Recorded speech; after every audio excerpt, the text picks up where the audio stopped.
life is just non-stop entertainment. Wherever you go, something is on. In your pocket, something is ready to be played. TV shows, movies, video games, eating and drinking. That seems to be all life is right now. Kind of sad if you think about it. We don't go outside and throw the frisbee around as much as we used to. But I would not worry about the strike having anything to do with the Orville ending or not coming back. It's just all delays is all it is. Seth MacFarlane wants more Orville. And to me, that means there will be more Orville. Some way, somehow. I don't know if it's going to be Disney. Don't know if it's going to be Peacock. Don't know if it's going to be some new thing that Seth MacFarlane comes up with. But the dude is powerful. The dude loves this IP of the Orville. He loves the fans. He loves the product. He wants to push that product. And if he wants to get it together, which he does want to get it together, he'll get it together. So I would not worry about that at all. This is his baby. Maxine, what's going on? I probably missed everything. Is Orville finally being renewed? I believe the Orville, and I've believed it a long time, and I believe it even more now than I did earlier, that I believe the Orville will get renewed. I don't know what that means. I don't know if that means season 4 or movies or what. I'm hoping it's season 4 because I know there's already a couple episodes. One episode's completely written, Sympathy for the Devil, but I hear rumors, take them with a grain of salt, that Seth MacFarlane has been jotting down some either scripts or some ideas for episodes in a 4th season. But the news that we just got, it was just a day or two ago from Rotten Tomatoes. Rotten Tomatoes is Rotten Tomatoes. I don't trust almost any entertainment news unless it's maybe Variety.com or Deadline.com. Everything else is pretty much just people putting words on pages and a lot of copy and pasting.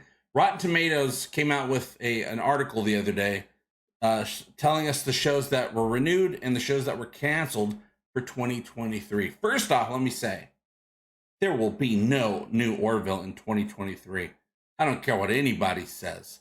There's not a lot of 2023 left, and it takes a long time to make something of the quality that the Orville is. Season 3 was crazy quality. And I know they're going to be going for that type of quality for a 4th season or for a movie or a couple of movies.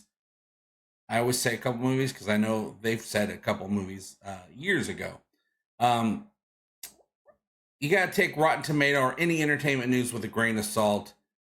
There's just people writing stuff. People like you and me. They're just writing stuff and sending it in. Okay?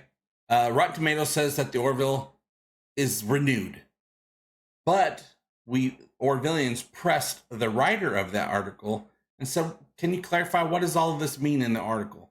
And they said that they haven't gotten any news that the Orville is renewed, but they have not gotten any news that the Orville is canceled. So they just kept it in the renewed classification. But it's not official. Until we hear from Seth or from Tom Constantino or someone from the cast, it will probably be either Seth or Tom or both. Maybe they'll include me. They've done that before where they'll say, hey, why don't you promote this thing that we're doing with us? Great honor to be able to be a part of the Orville when it comes to advertising and promoting the Orville. Makes me feel like I'm part of the team.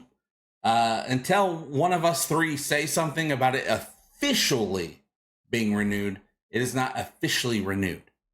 But I can tell you, pretty sure we're going to be getting some more Orville. I just don't know what it's going to be. I hope it's a 4th season. But thank you for helping keep the lights on. I am back.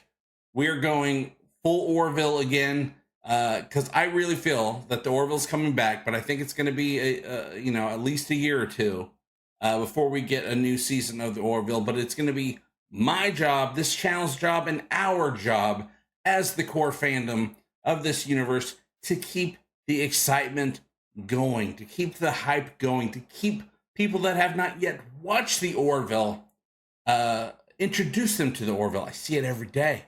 It is so exciting. There has not been a day in the last year or so where I haven't seen somebody that just discovered the Orville and they want to talk about it. So exciting. So it's our job just to keep people watching, get them excited so that when the Orville eventually does come back fingers crossed, wink, wink, because I believe it's coming back, that it has so many fans that it'll be undeniable. And the Orville already does have millions and millions of fans all over the world. But we're starting to see how these studios are kind of greedy, right?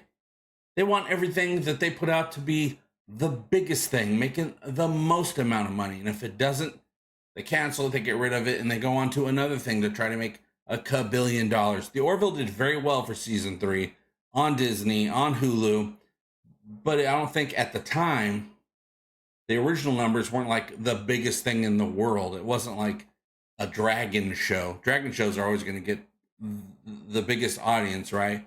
But the show did very well, and it's even doing better now.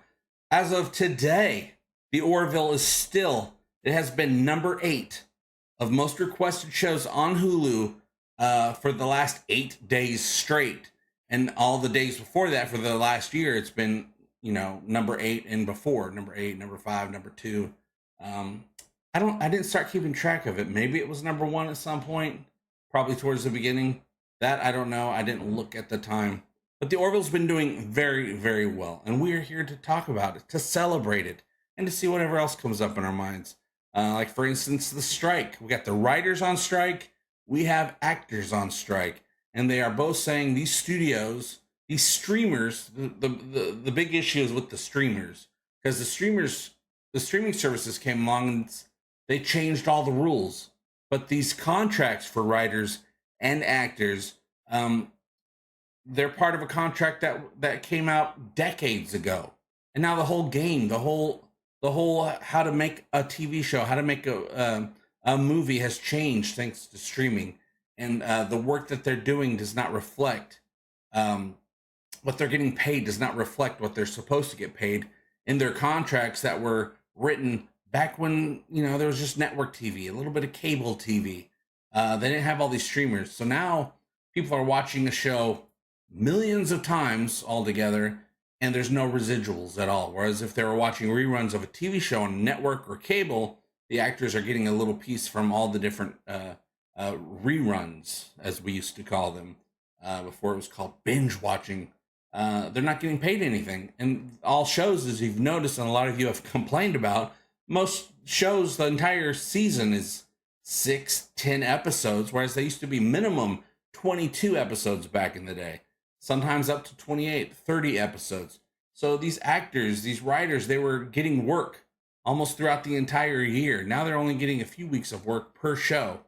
And, you know, these actors, these writers, they can't work on enough shows, because that's just too many shows, to fill out the entire year with work.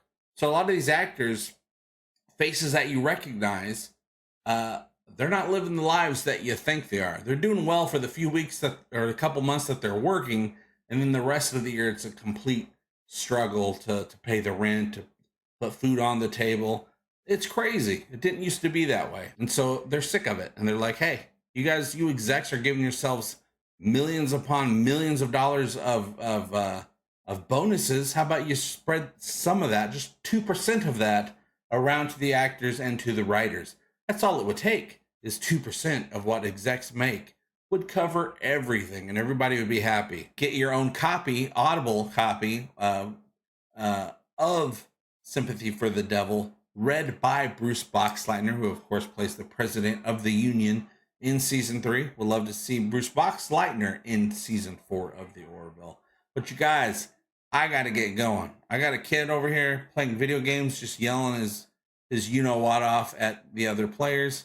Kind of annoys me, so I'm gonna go see if he's being a bad player or a good player. If he's a bad player, I'll turn his internet off for a couple minutes.